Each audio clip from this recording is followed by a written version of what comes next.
What's up, Reagan? Good to have you on the show. Nice to be here, Justin. Yeah, this is fun. So we've had a chance to talk about all kinds of stuff. We share many mutual friends. In fact, we originally were connected through Mike Koenig's, and he has, worked with both of us, and we also were speaking at the same event, same venue, 2 different days, which was really cool over at Wizard Academy. For those that are familiar with that venue, and that we can call it a university or an educational resource. And you have just done some really cool things in the world, and I'd love to be able to share your story. So take us back to the beginning. How did you even get into like health and wellness and biohacking and all the cool stuff that you're up to? The biggest motivator for me, Justin, was I didn't want to be a farmer when I grew up. I grew up on a cattle ranch in Idaho, and the winters are cold, the wind blows hard. We would run our cattle near Driggs, Idaho, and close to Jackson Hole, and so some of the driest winters, but your nose would stick together. And I had an uncle who was a doctor, and I said, I want to be like Lester J. He had weekends off, his hands were soft, he seemed happy. And so that's really how I kind of chose my path in medicine. But it wasn't until I was studying my pre-medical work at the University of Utah. I had 5 doctors misdiagnose me with Hashimoto's. And so it wasn't until I went to a naturopathic doctor who was also an acupuncturist who ran my labs. And he actually ordered autoimmune markers. Thyroid peroxidase antibodies was the one that we looked at. And mine were off the charts. And so he said, oh, you've got an autoimmune condition. And so I ended up changing my whole trajectory. Instead of studying just conventional medicine, I went to school in Hawaii and studied integrated medicine there and learned both Eastern and Western medicine from some of the world's leading physicians, and started my practice, which is called East West Health, 20 years ago. And since then, I've always been curious and fascinated with biology and healthcare, and my big focus has been all 100% on longevity. Oh, I love it. Well, going to school in Hawaii probably didn't suck, so good choice there. Curious, so how long did you live in Hawaii? Was it just for school? Did you stay there longer? Just 4 years on the Big Island, Okay. and it was perfect. I had island fever by the end. My daughter was just born, and so we wanted to be closer to family. But it's a great place to be dead broke. You could live off avocados. I must have eaten 20 eggs a day because I lived on a chicken farm. And so that was part of how we did a rent exchange. Is I built a coffee shack for them, and I made it livable, and then they would give me eggs, and we had avocados, mangoes. I mean, it was great. It was a really fun time of life. I look back to it with fondness, but when it came time for the rubber to meet the road, I wanted to come back to Utah. The mountains are my home. That's awesome. And I know you do a lot of outdoor stuff. I mean, I was just on your show. We talked about, how you and your wife go hiking and you like to mountain bike, and, in your dad. So your dad still mountain bikes, but in younger years, it sounds like you guys really got after it, right? Oh, yeah. Oh, yeah. That's cool. Yeah, I love it. So go ahead. It's a passion of mine. I mean, one of the big reasons I love studying health is because my body is my own laboratory. And so same with you, financing, you do all your own deals first, and then you share it with other people. Every year I do a 365-day challenge. And so I've been doing that for almost a decade. So one year I did, every day I'll do ice baths for a year, for example. So on my birthday, May 20th, every year I reset it and I say, what's my new challenge? And then I'll do some crazy challenge. And it's been very rewarding to see what can happen from a biological perspective when you stick to something consistently for a year. Wow. Yeah, that's pretty incredible. So what are some of these other tests that you've done on yourself? This sounds fantastic. Well, they're all based around fitness, because I want a mountain bike, and I was telling you, like when I'm in my 80s, 90s, 150, however old I am, I don't want to leave behind all the things that I love, which is mountain biking, which is hiking, which is skiing, snowboarding, anything that creates adrenaline. I have a dirt bike that I ride all over the mountains of Midway. So anything I do is going to help facilitate greater levels of physical fitness and mental fitness. So I had one of my challenges that actually I really enjoyed was working out twice a week, or twice a day, not twice a week, twice a day. So I'd work out in the morning, and I would do some type of full body workout. Maybe it was a CrossFit WOD, or I'd do something else. And then at night I'd work out again, but it wouldn't be as high intensity. But I learned that my body actually did really well if I could get outside twice a day and move my body in a way that induced a sweat. And so that's something that I've stuck with. The challenge I'm doing right now that I've got about one more month left of my 365 days is 25 enjoyable miles per week. And so all that means is I have my Apple Watch, and I just make sure that every week I'm spending at least 25 miles of doing something that I really love doing, whether that's this year it's been skiing. Our snow in Utah, we broke our all-time record of snowfall. 800 inches in Altus Wow. is no small feat. And so most of my miles have been on the ski slopes or cross-country skiing. I took that up this year. A lot of it is just walking the dogs with my wife at night, checking in on the day. I mountain biked in St. George last weekend, which was really fun because it's actually spring down there, even though it's April at the time of this recording.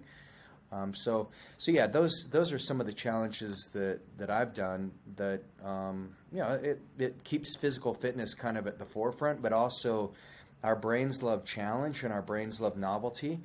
And so in health, you can get pretty monotonous, and it's not good for your body and it's not good for your brain. So I try to shift it up every year. Oh, that's good. And you had shared a stat with me that I thought was really powerful, kind of measuring how many hours someone works out a week and kind of their overall level of enjoyment or even the connection to like wealth. And I'd love for you to share that. I think it's powerful. I believe you're referring to the longevity study where they Yes. it's one of the largest cohorts, 128,000 people, and they followed this group for over 30 years, and they just had the participants fill in what lifestyle they had, like how physically fit or how physically active are you? Did you, what was your nutrition like? And, some people ate really well, some didn't, some drank, some smoked. And what the cornerstone of the study, what they found is that it was the people who were exercising 300 minutes a week of moderate intensity or 600 minutes a week of mild intensity lived 27 to 31% longer than people who didn't. So there's literally nothing that you can do that circumvents a sedentary lifestyle. Wow, that's just powerful. And by the way, I really believe that how financially successful you are has a lot to do with your capacity, your physical ability, your physical capacity, your mental capacity. And so I feel like what I have experienced and what I've talked to many other successful and wealthy individuals about is that when their body is right, when their mind is right, then it opens up all these other doors and all these other facets for them on the entrepreneurial side or on the wealth creation side, on the cash flow side. So it's pretty powerful. Like that study is incredible. So you got into this whole idea of longevity. What I'm really curious about is you decided to go in a different route than many people who want to have the type of impact that you are having, right? So a lot of people kind of go the conventional route, maybe like, medical doctor, lots of years of school, lots of debt, coming out of, residency and however many postgraduate degrees. You went a totally different path. And I'd love to hear like how you came to that realization and then how you just kind of singled in on, just this love and this passion for longevity? Well, yes, and I did. I had a lot of years of schooling under my belt, but the nice thing about it is I always had the philosophy, kind of three things. First philosophy was, when health improves, everything improves. And if you've never had a sickness, actually every human on here has had a day where they felt like crap. But if you've had a chronic injury or a chronic illness, it's a whole nother level where life is, when I had my autoimmune condition and all the doctors were telling me was, hey, you're just stressed, take fewer classes. I'm like, nah, I actually would work sun up to sundown. I was slave labor growing. This was easy. School was always pretty easy for me.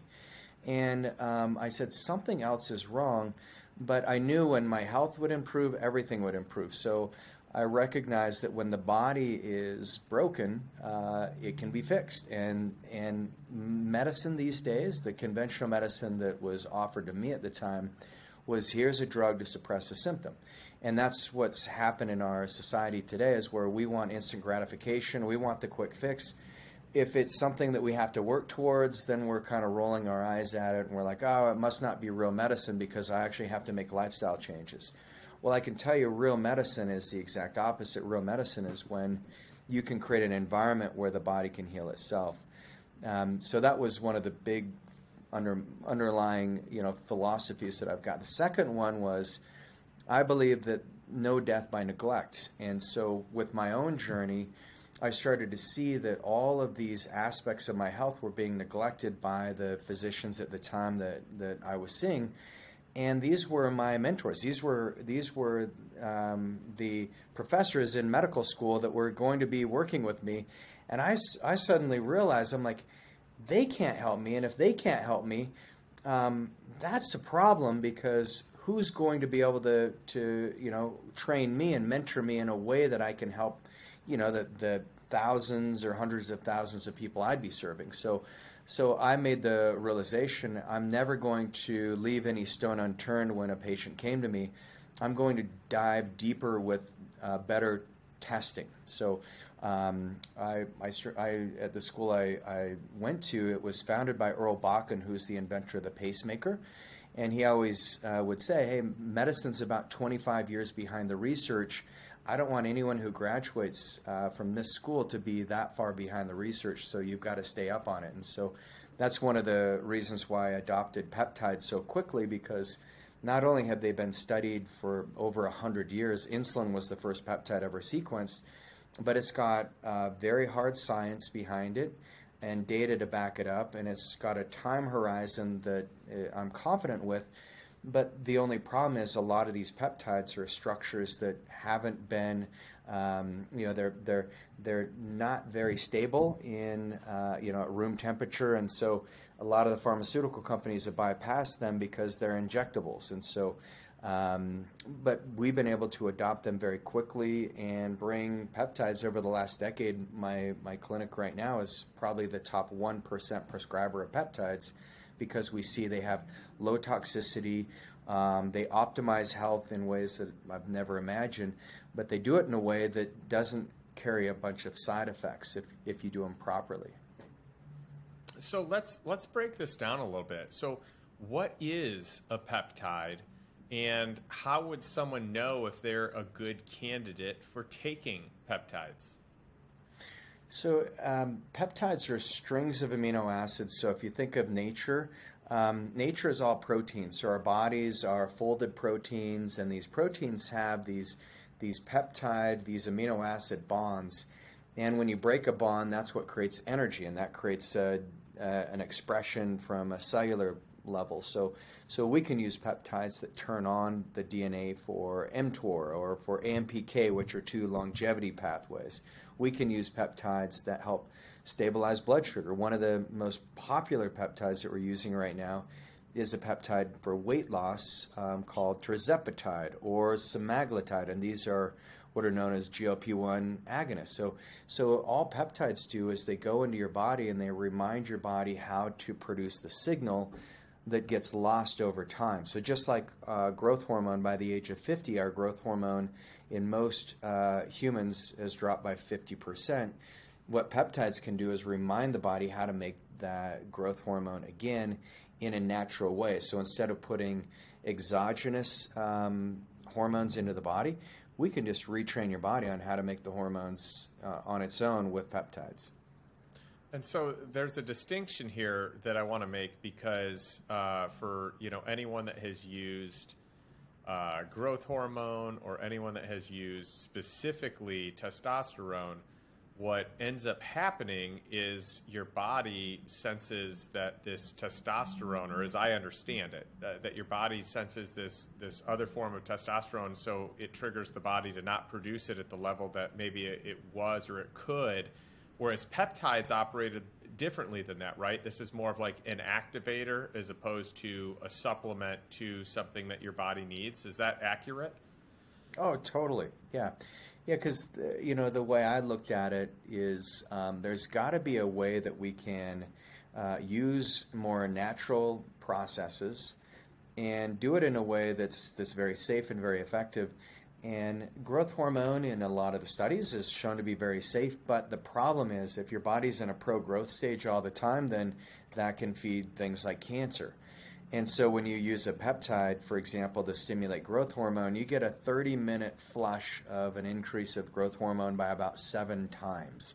So that small little window, that small little secretion of growth hormone makes all the difference when it comes to recovery, but it's not continually in your body like growth hormone would be.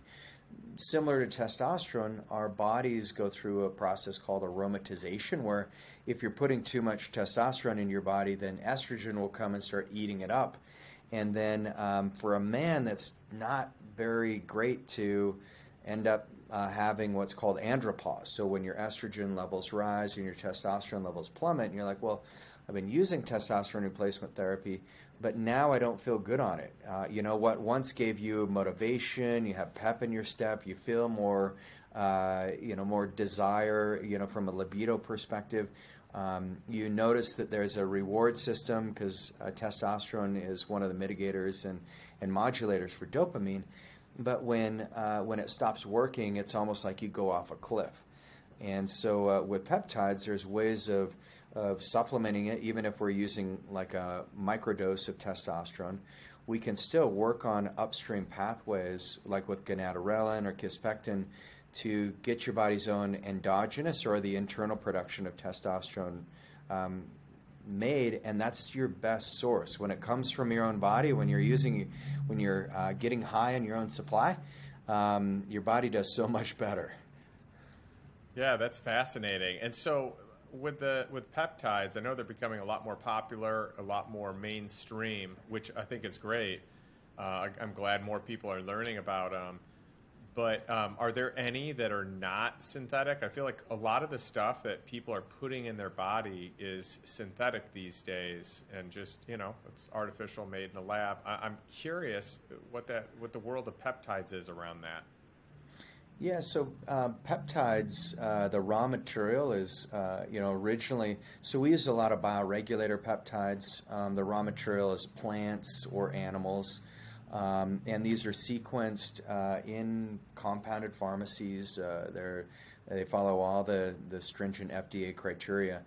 But most people will go online and they'll order peptides from, you can get for research use only, or if you get a bottle and it says not for human consumption. We've tested some of those peptides, and there's many reputable companies, but there are several out there that you're just not getting the full amino acid profile. So what you think you're putting into your body, you're not really getting it, and the purity isn't always there. So if you are using those kind of, we call it off-label or peptides from the black market, which 80% of people who are using peptides are using that type, you're just not going to have the same benefit. And then please don't go on blog and say peptides don't work, because you've actually never given it a full shake. And even some doctors are using peptides, and they'll put you on the same peptide for months on end, and And for those of us who have been working with peptides for over a decade, we get a little frustrated with it because there's a right way to do it and there's a wrong way. You want to open up the pathways and stimulate the pathways for 1 or 2 months and then shift off those peptides and get on new ones. And so because all peptides are doing is reminding your body how to function. They're not a drug. It's not meant to suppress a symptom. It's not meant to achieve an outcome. They're just meant to remind your body how to heal itself. Yeah, so you're putting amino acids, which are the basic, compounds of our body that make up our body, into the system to kind of stimulate growth hormone, to stimulate like some of the body functioning the way that it should, that it needs to. I'm curious, are there any downsides to peptides? Like, I'm sure there are some side effects on some of them, right? But I'm curious, even longer term, if there's anything to be concerned with the way that, like, for example, I know a lot of people that have been on testosterone for a long time and they say, gosh, I wish I would have never gotten on, or, at this point in my life, like, I can't get off of it. And there's a lot of other, prescription drugs that are that way, where kind of once you start, you're kind of in this thing because your body just stops producing it. So I'm curious, long term, what does, both short term and long term, what does that look like? Well, and that's a great question because, and I don't mean to sound super sciencey, but it depends, right? Because biology, I can put a singular input into your biology and you'll get a single response. And then I can take 10 other people and they may get different responses. So that's where we always look at blood labs. We take a very thorough perspective on those. And then we're constantly working with our patients. I met with one of my patients earlier today, and we put her on a peptide BPC-157. And that's a peptide that helps stimulate nitric oxide. It's really good to heal the connective tissue. She had a lot of gut issues as well. And the problem is she was supposed to take a nasal spray with it called VIP, or vasoactive intestinal peptide, and she was not taking those together, and so that created some side effects where she felt like her heart was racing. But now we've got her back on the VIP, and she's going to be fine, but some of the side effects we see are very mild. It can be kind of a flushing sensation like she was having. Some heart palpitations. They don't last more than about 3 to 5 minutes. One of the most popular peptide that I mentioned earlier is called semaglutide, or Ozempic is the pharmaceutical name. That's the one where people have the most side effects because it delays gastric emptying, and so a lot of people feel kind of nauseated on it. If you dose it up too high, that can be problematic. People are losing muscle mass, so we see people ending up being on that because the studies, the major study, the Pioneer study, they kept people on that medication, that peptide, for 68 weeks. And it's just too long, but it lowered hemoglobin A1C by 2%. People lost, on average 30 pounds or 15% of their total body mass. I mean, it's just like a miraculous peptide. But if you're not doing it the right way, then people can lose muscle mass, and then you have a whole nother issue, which is called sarcopenia, that you've got to deal with. And so those are some of the side effects. But some of the peptides, like the growth hormone secretagogues, one's called tesamorelin, and it's been studied. It passed through the phase 3 of the clinical trials back in 2012. But it's used for HIV patients who have lipodystrophy, or a lot of accumulation of adipose fat and a loss of muscle mass. And those participants, they found they had it very well tolerated, the peptide, for long term, for over 2 years. And we see those to be incredibly safe as long as you have 5 days on, 2 days off, or as long as you do it as prescribed. They're pretty darn safe. So what's the difference between insulin and between, tirzepatide or some other peptide that you're injecting? So you've got someone with diabetes who they have to take insulin, right? And then you've got someone who doesn't, but, it's a similar protocol, right? I'm curious on the difference there. And it's a great question because peptides, some peptides can be, they function as an enzyme. Like one of my favorite peptides is called epitalin. And what epitalin does is it's a telomerase enzyme, so it lengthens the telomeres on the end of your DNA. So it's a way of silencing your DNA so that you get better cellular expression, you feel more energetic. It also resets that stress response from cortisol in the body. So a lot of the clients I work with, they're entrepreneurial, they're high stress. They are people that you and I spoke about that they need your program instead of being addicted to more and more and more, like when you had your trailer park investment and you said that just took care of my active income, and your friends are like, you've just doubled your revenue, and you said, no, I just bought my time back. People need more of that, but epitalin's a way of resetting that so that the stress can get mitigated. So, and then some peptides work as just a cell structure component. So you think of ARA 290. That peptide helps create better structure in the red blood cells, so you have better oxygen transportation. IGF-1, that unlocks BDNF, so it's really good for the brain. And then other peptides like insulin, they work similar to a hormone. And so they have more long-acting, more binding potential. And so somebody who's on like tirzepatide, for example, and on insulin, usually we wouldn't combine those because it can drop their blood sugar too low. So there's very rare cases that will do that if they're on small amounts of insulin. Or, one of my patients who's a physician, he was on insulin, and so he monitored his blood sugar really well. And so over the course of 90 days, we were able to get him off his insulin with using tirzepatide specifically. We added in BPC 157 and tesamorelin with that.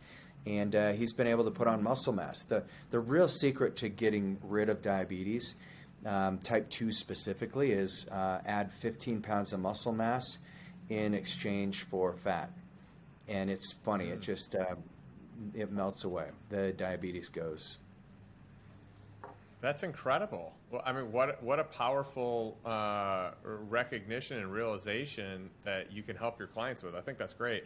One of the things I think is really cool about what you guys do there at East West is you do these very comprehensive labs. And I'd love for you to talk about that because I've gone through your program and I've been very impressed with your program. And I got a chance not only to do labs at, what for me was a considerable discount to what typically doing blood, has been. So, my goal is to once a quarter be doing, basically just testing all different types of things with my blood just to see where I'm going. I think, a lot of your health experts, longevity experts are kind of in this place where they want to get these readings quarterly. And I hope more people start doing that. So when I did your program, not only did we test like 20 different vials, being sent off, but you had kind of like a package deal for all of it. And then the report that you gave me was incredibly thorough, just so comprehensive. I'd love for you to talk about that. Yeah, happy to. And because my frustration in my own health journey was if I would have had the correct labs ran years ago, it could have saved me so much stress and so much sickness, poor health. So the labs we run, it's called functional blood chemistry.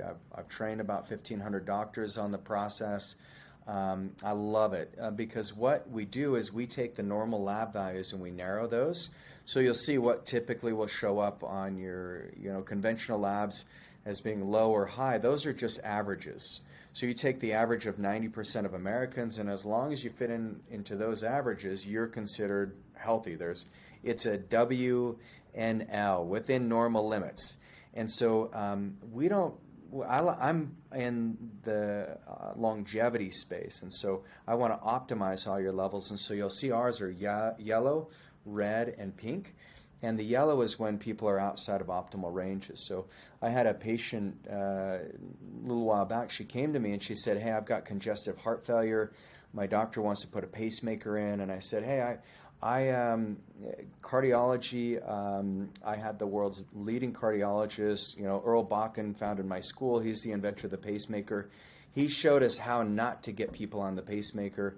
Give me 6 months, and then I'll send you back to your cardiologist. And so don't do anything drastic. So we ran her blood labs, and she said, no one's ever looked at my ferritin. No one's ever looked at my homocysteine. These are two really important markers, even her fibrinogen, really important markers when it comes to cardiovascular health. And then we ran another test that showed all the oxidative stress markers. And all we did is we gave her peptides. We started reversing those. We changed her lifestyle.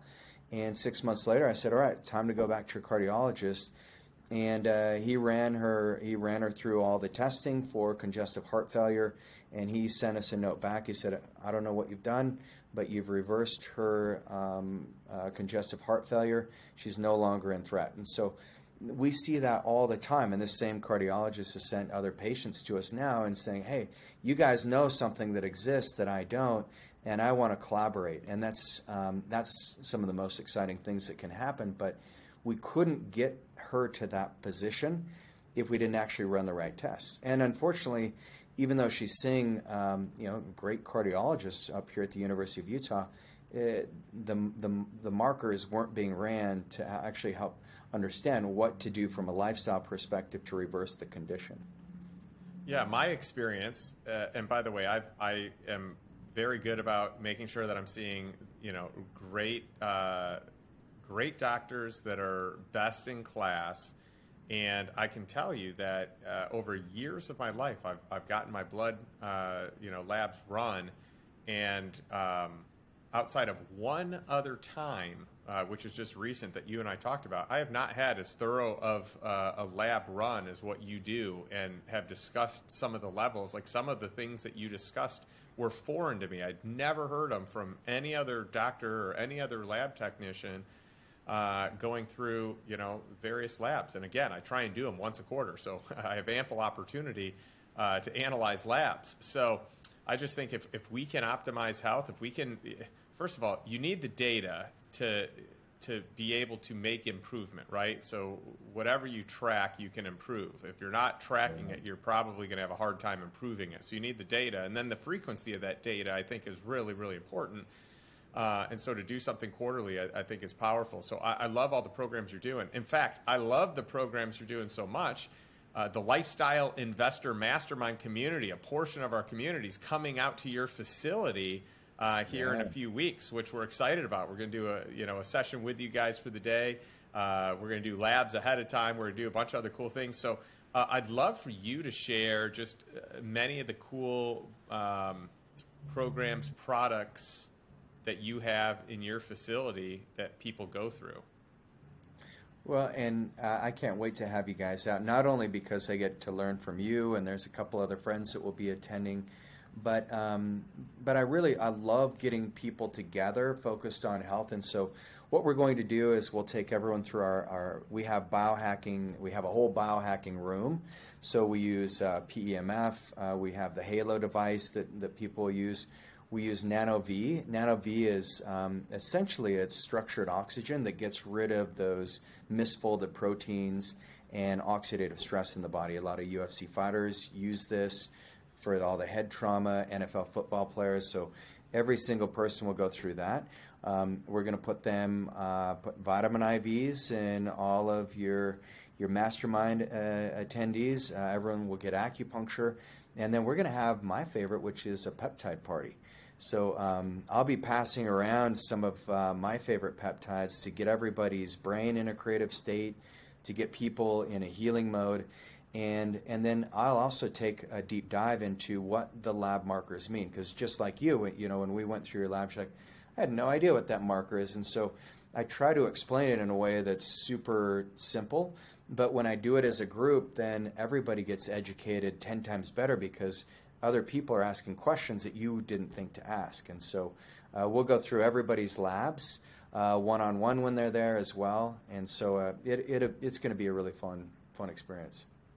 Oh, I love it. Well, I'm excited, and everything that you're talking about here is becoming very mainstream. I mean, this is like, In the gym that I work out in here in Austin, there is a peptide bar. There is like an IV room. There's a company called Alive and Well that does a lot of this, and there are a bunch of companies out there that do it. I'm just friends with the founder, and so they just do incredible work and all these different options, which is cool. And I just love seeing it being plugged into the facility.